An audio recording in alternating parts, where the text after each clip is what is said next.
Hi guys, welcome to your channel Banwal Tutorials. Here I am Vikas Kumar Banwal. You are watching the most important class which is about the UGC Note Commerce Paper 2. Now friends, today we are talking about the top 10 most important questions and special one topic which is about the European Union. तो मैं आज आपको 10 सवालों महत्वपूर्ण सवालों से रूबरू कराने वाला हूं। एवरीडे 8 PM ये क्लास प्रोवाइड करवाई जाती है फ्री ऑफ कॉस्ट में। आप सभी का जो है ऑलवेज वेलकम है, आप सभी जुड़ सकते हो यूजीसी नेट पेपर 2 की तैयारी करने के लिए कॉमर्स की।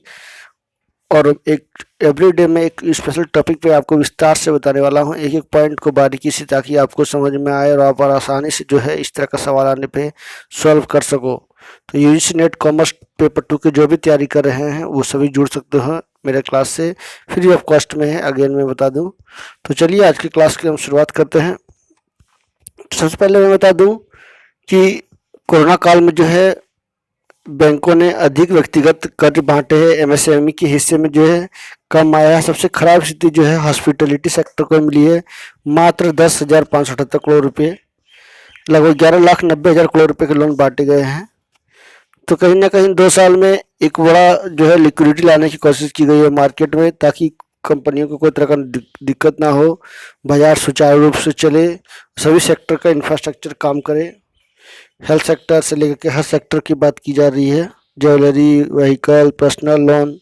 चलिए इससे पहला सवाल, तो भारतीय स्टार्टअप इस साल जून में तक वेंचर कैपिटलिस्ट और निजी इक्विटी फर्म से कितनी रकम जुटाई है?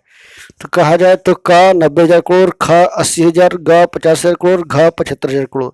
तो का is the correct answer. 90,000 crore रुपया जो है उठा जो है लोग किया गया है। लगभग 12.1 अरब डॉलर जुटाई गई है, अधिक की रकम।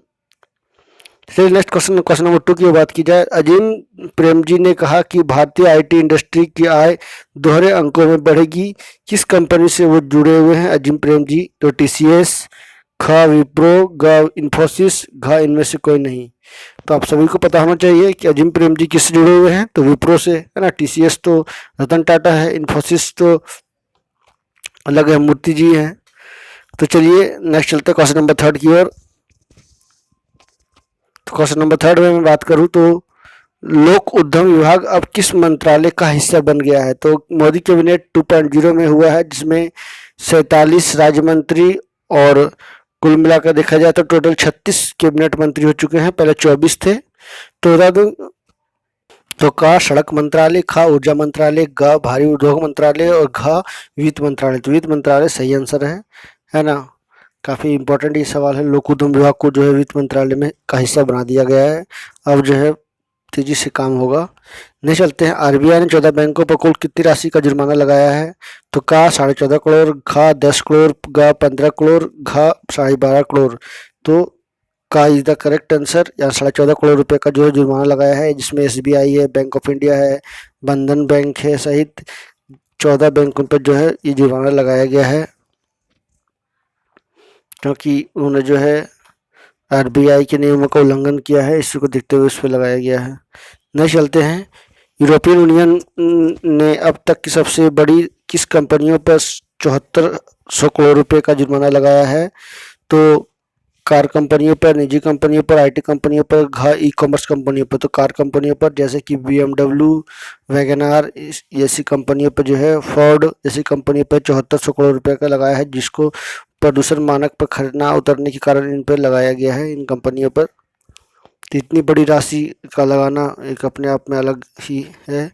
नेक्स्ट चलते हैं। वित्त राज्य मंत्री मोदी कैबिनेट में किनको बनाया गया है? तो का पंकज चौधरी, खा कौशल किशोर, गा शांतनु ठाकुर, घा अजय भट्ट। तो का पंकज चौधरी को जो है वित्त राज्य मंत्री यानी state finance minister of central में जो है निर्मला सीतारमण ही रहेंगी, लेकिन राज्य की बात की जाए स्टेट की तो पंकज चौधरी बनाए गए हैं। चलिए क्वेश्चन नंबर 6 की ओर चलते हैं। क्वेश्चन नंबर 6 की बात की जाए तो एयर इंडिया को जीएसटी कितना फीसदी देना होगा? तो यदि दूसरे राज्यों से, दूसरे देशों से वो सेवाएं देता है तो उसको भी दायरे में लाया गया है। तो विकल्प की बात की जाए तो 8%, 12%, 18% और 0%। तो क्या होगा? गा 18% जो है जीएसटी चार्ज सेंट्रल गवर्नमेंट के द्वारा एयर इंडिया को देनी होगी। तो 18% आखिरकार जो है तय की गई है ये जीएसटी दर। नेक्स्ट चलते हैं, कार्य के अनुरूप कर्मचारी का कार्य का समापन क्या कहलाता है? तो पूर्ण कहलाता है, विश्वसनीय कहलाता है, वैध कहलाता है, सभी कहलाता है। तो क्या होगा? वैध, है ना, यानी लीगल ये वर्क हो गया। तो करेक्ट आंसर आपका है विकल्प ग, ऑप्शन ग, वैध कारोबार। वैध जो है समापन जो है ये वैध कहलाता है, कार्य के अनुरूप कर्मचारी को कार्य का समापन। नेक्स्ट चलते क्वेश्चन नंबर 9 की ओर। भारतीय सांख्यिकी संस्थान कहाँ स्थित है? तो कहा जाए तो एक झारखंड में है, एक बंगाल में है, कोलकाता में है, एक और है, 3 जगह पे है। ये father of Indian statistics Mahalanobis ji कहे गए हैं, पीसी महालनोबिस। तो का जयपुर, खा आगरा, गा कोलकाता, घा नई दिल्ली। तो करेक्ट आंसर इज गा कोलकाता, इसमें ऑप्शन होगा। तो चलिए नेक्स्ट चलते हैं, आखिरी 10 सवाल, 10वां नंबर का सवाल। तो ये काफ़ी इंपॉर्टेंट सवाल है, तो जरूर याद रखें। 3 जगह देश भर में है।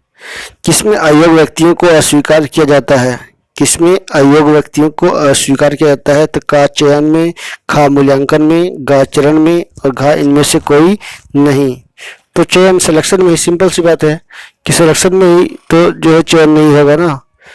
तो सिलेक्शन यानी चयन में जो है चयन नहीं होता है, अस्वीकार किया जाता है अयोग्य व्यक्तियों को। बिल्कुल, अभी प्राइवेटाइजेशन की ओर पूरी दुनिया चल रही है, भारत में भी जो है हर सेक्टर को प्राइवेटाइजेशन किया जा रहा है, तो उसमें भी यही होगा। चलिए यूरोपियन यूनियन की बात की जाए तो यूरोपीय एकीकरण को द्वितीय विश्व युद्ध के बाद अत्यधिक राष्ट्रवाद को नियंत्रण करने के रूप में देखा गया था, जिनमें महाद्वीप को लगभग तबाह कर दिया गया था। वर्ष 1946 में ज्यूरिच विश्वविद्यालय स्विट्जरलैंड में विंस्टन चर्चिल ने आगे बढ़कर यूनाइटेड स्टेट ऑफ यूरोप के उद्भव का वकालत की। वर्ष 1952 में 6 देशों Belgium, France, Germany, Italy, Luxembourg और नीदरलैंड द्वारा आगे अपने कोयला और इस्पात उत्पादन का एक आम बाजार में रखकर उनकी संप्रभुता के हिस्से को खत्म करने हेतु पेरिस संधि के तहत European coal and steel community USCS को स्थापना की गई। वर्ष 1952 में पेरिस संधि के तहत यूरोपीय न्यायालय, वर्ष 2009 तक इसे यूरोपीय समुदाय के न्याय के लिए न्यायालय कहा जाता था, की स्थापना भी की गई। वर्ष 1999 में कहा जाता था कि मौद्रिक संघ की स्थापना भी की गई थी, जिसे वर्ष 2002 में पूर्ण रूप से प्रभाव में लाया गया और यह यूरो मुद्रा का प्रयोग करने वाले 19 यूरोपीय संघ के सदस्यों राज्यों से बना है। Australia, Belgium, Cyprus, Estonia, Finland, France, Germany, Greece, Ireland, Italy, Latvia, Lithuania, Luxembourg, Malta, Netherlands, पुर्तगाल, स्लोवाकिया, स्लोवेनिया और स्पेन इसके सदस्य हैं। तो बता दूं कि कुछ साल पहले ही लगभग 2020 में बात की जाए तो यूरोपियन यूनियन से जो है ब्रिटेन अलग हो गया था, 28 को मिलाकर देश उसमें शामिल थे, अब 27 हैं। तो वहाँ यूरोपियन यूनियन की अपनी खुद की मुद्रा है यूरो। तो चलिए, भारत और यूरोपीय संघ ने डिजिटल ऊर्जा परिवहन और लोगों के बीच संपर्क बढ़ाने के पर केंद्रित एक महत्वाकांक्षी और व्यापक संपर्क साझेदारी का भी शुभारंभ किया है। यह साझेदारी सामाजिक, आर्थिक, राजकोषीय, जलवायु और पर्यावरणीय स्थिरता एवं अंतर्राष्ट्रीय कानून और प्रतिबद्धता के सम्मान के साझा सिद्धांतों पर आधारित है। यह साझेदारी संपर्क परियोजनाओं के लिए एक निजी और सार्वजनिक वित्त पोषण को प्रोत्साहन देगी। यह भारत प्रशांत सहित अन्य देशों में संपर्क पहल का समर्थन करने के लिए नए संबंधों को बढ़ावा देगी। तो यूरोपियन यूनियन जो है भारत के लिए भी खास है और पूरे विश्व में, क्योंकि बड़े बड़े देश भी इसमें शामिल हैं और बड़े पैमाने पर वहाँ पर खनिज संपदा भरे हैं। तो यूरोपियन यूनियन जो है 2019 की बात की जाए तो काफ़ी खराब स्थिति थी यूरोपियन यूनियन की, उसकी करेंसी जो खराब स्थिति में चले गए थे। तो इसको देखते हुए जो यूरोप अलग हो गया था, सॉरी ब्रिटेन अलग हो गया था। फिर धीरे धीरे इसमें सुधार आया, लिक्विडिटी आई मार्केट में और बड़े बड़े जो भी देश हैं उन्होंने जो है यूरोपियन यूनियन में फंडिंग की, जिसके कारण से सुधार देखने को मिला। तो ये था आज का टॉप 10 मोस्ट इंपॉर्टेंट क्वेश्चंस के साथ ही one special topic. I hope आज की क्लास से आपको काफ़ी कुछ जानकारी मिली होगी। चलिए इसी के साथ आज अलविदा लेता हूँ, नेक्स्ट क्लास के साथ फिर मिलूंगा। तब तक नमस्कार, सबका thank you very much for watching, stay healthy and be happy and again subscribe my channel. Thank you.